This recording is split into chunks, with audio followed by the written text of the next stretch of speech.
اللهم اجعلنا على صلاتنا دائمين ولأركانها مقيمين وفي ذكرها خاشعين ولأوقاتها حافظين.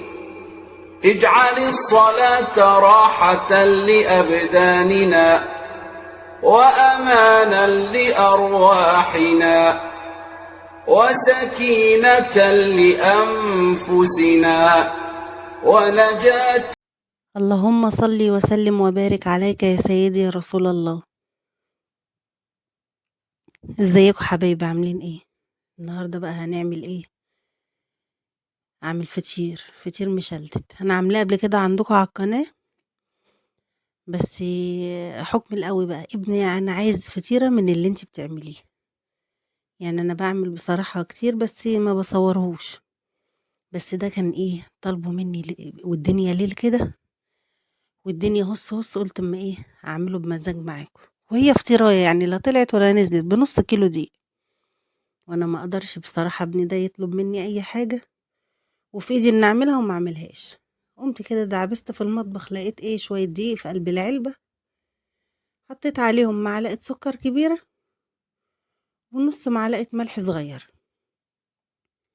وقومي بقى يا ام عنبر ايه اعجني.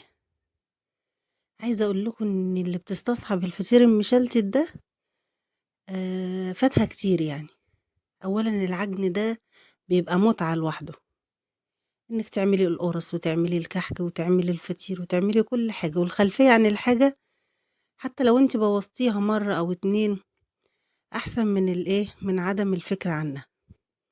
جربي، يعني احنا عايشين في الدنيا دي كلنا عشان نجرب. ده كده كان نص كيلو دي، ياخد له حوالي كده كوباية وربع مية. تنزلي بقى بحبة حبة كده وتفضلي ايه تدعجي. طبعا انا بقى ايه رحت بعد ما لميت العجينة كده في قلب العلبة. انا بعشق العجن على الرخامة. امسكها بقى ايه اروح عاملاها بحتة بخل كده الاول، وباروح شاطفاها وباشتغل عليها. وبصراحة هي بتستحمل ضغط ايدي. تفضلي بقى كده ورا العجينة تاخدي وتدي معاها كده اهو، تبقى عاملة زي الاستك قدامك. تشدي فيها لقدام وتلمي، تشدي فيها لقدام وتلمي لغاية ما ملمس العجينة يكون ناعم معاكي. بتدعكيها قد ايه؟ بتدعكيها حوالي بتعجنيها حوالي 10 دقايق. اللهم صل على النبي. هتعملي كيلو فطير، كيلو دي ممكن يعمل معاكي فطيرة كبيرة، ممكن يعمل معاكي 2، ممكن يعمل معاكي 3 متوسطين، براحتك انت.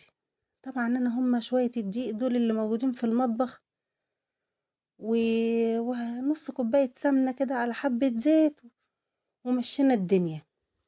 انا ما بستصعبش اعمل اي حاجة بصراحة. المكونات مادام موجودة قومي اعملي. ده شوية دقيق وشوية ملح وشوية مية وخلاص على كده. واساسا بقى في عمايل الفطير عشان يطلع معاكي حلو، طبعا اول اساس ان انت تعجني كده كتير عشان العجينة ت... تدي عرق معاكي. تاني اساس بقى في قلب الفطير الفرن. العجين بيحب النار العالية، الفطير بالذات عشان يورق معاكي كده وتلاقيها اتنفخت مرة واحدة فين في الفرن معاكي.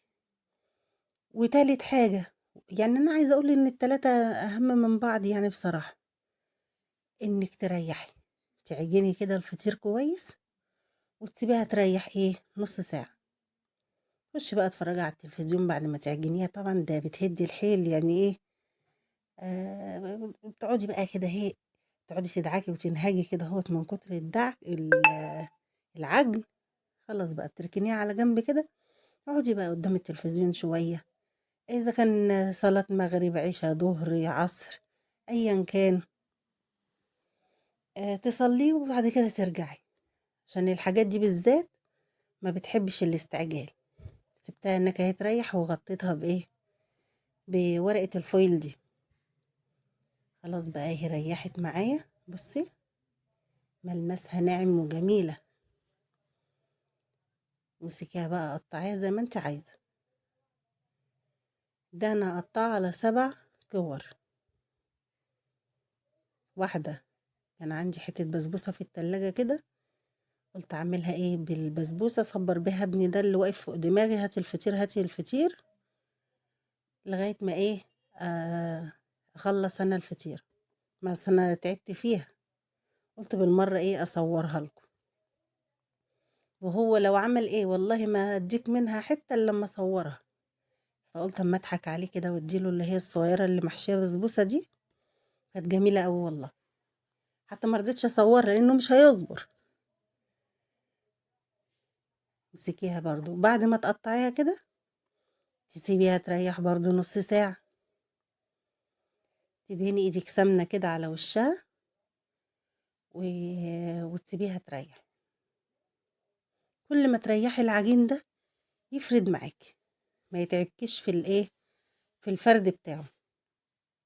هتستعجلي مش هتاخدي النتيجة كويسة والعجينة هتقطع منك. بصي، ادي 2 4 6 واللي في ايدي دي 7. يبقى الفطيرة اللي انا هعملها هيبقى 6 رقات بس. سيبها بقى دي تريح كده، حبة زيت او سمنة على الوش اهمت، وسيبيها تريح.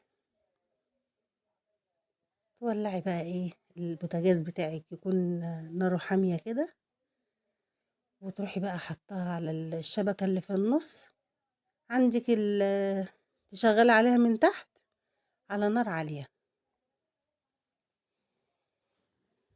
كده. بقى بعد ما الكور دي ريحت،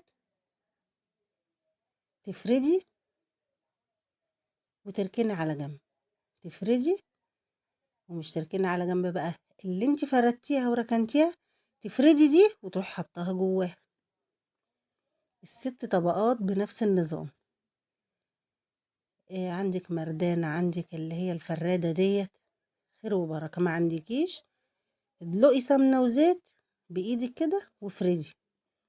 يعني المرة اللي فاتت على القناة أنا هتلاقيه تحت فيديو الفطير برضو المشلتت، مش هتلاقيني عاملة لا بمردانة ولا بفرادة. بصي، بس أنا يعني معاكم بحاول إن أنا الفيديوهات القديمة اللي تحت دي، اعذروني بقى، كنت لسه ألف به يوتيوب لسه، فما كنتش عارفة الإضاءة والتصوير ازاي، فبحاول أعيد الفيديوهات اللي ورا دي تاني بالإضاءة الواضحة دي. ما يهمكيش بقى رضو من القطع ده، فريدي بس كده. دي بصي أهم حاجة، بصي بصي مطرح ما بطبطب كده الحتة دي تكون مفرودة. العجينة اللي تطبقيها بصي، ايوه كده، تروحي مغطية بيها المربع اللي انا بحط ايدي عليه ده، والسمنة بقى. وبصي اهم حاجة دي التوريقة، دي توريقة الفطير. تاني هو تفردي تاني. انا بحاول ان انا اقعد افرد اكتر بايدي، اكتر من المردانة، عشان اوريكي لو ما عندكيش مردانة او فرادة ما تقفيش. يعني حبايبنا في البلد وفي الصعيد ومعظم المحافظات، اللي هم بقى الناس اللي حبايبنا الكبار في السن دول، ما فيش حاجة اسمها مردانة وفرادة. افردي بايدك كده.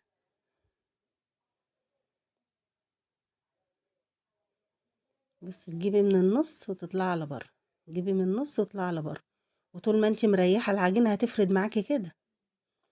يعني هو العجن معاكي، الفطير معاكي عبارة عن ان انت تريحيه. كل ما تريحيه كل ما يفرد معاك اكتر وما يتعبكيش في الفرد اكتر. افردي بقى كده، تبقى عاملة معاكي زي ورقة السجارة. عايزة اقول لكم كانت حتة فطيرة، بس مش هكذب عليكم، هي ما كانتش بسمنة بلدي ولا بزبدة، بس دي لو كانت بزبدة صفرة ولا بسمنة بلدي يا خبر ابيض.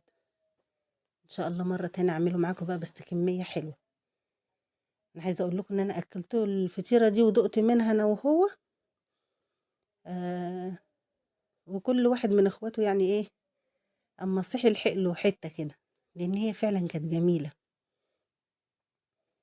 افردي بقى كده، بصي المربع اللي في النص مفرود.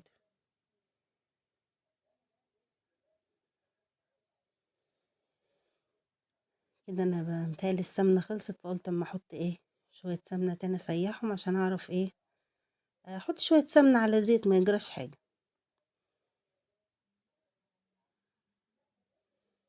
اهي بصي، حتى وانا حاطه ايدي على العجينه كده بحسها هي منفوخه تحت ايدي. جربي والله، العمايل الفطير مش صعبه، عمايل الفطير مش صعبه.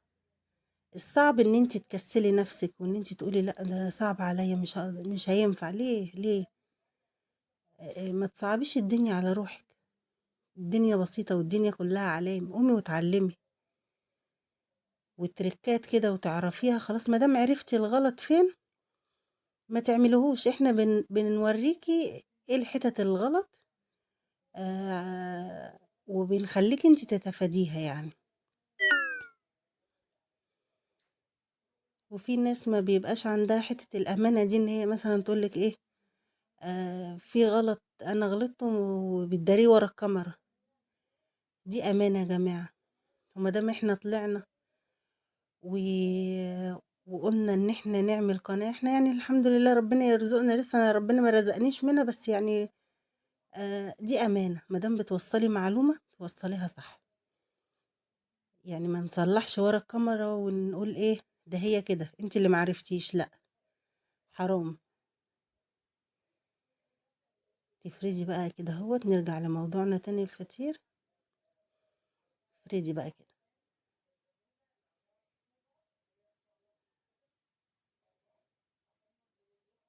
الفطيرة ما تقطع منك ما يجراش حاجة.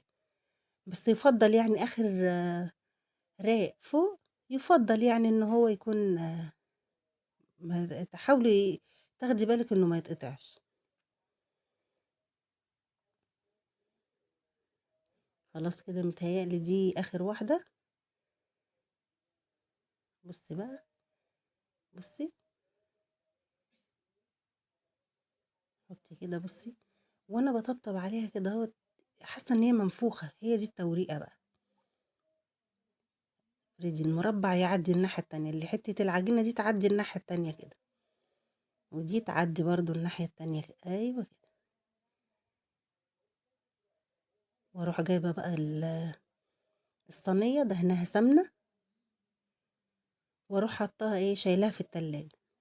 ايه ميزه ان انتي بتشيلي وتحطي في التلاجة؟ انا بصراحه حطيتها في الفريزر. الواد مستعجلني فايه انجزت. ايه الميزه بقى؟ ان انتي بتحطي العجين يريح في التلاجة او في الفريزر نص ساعه.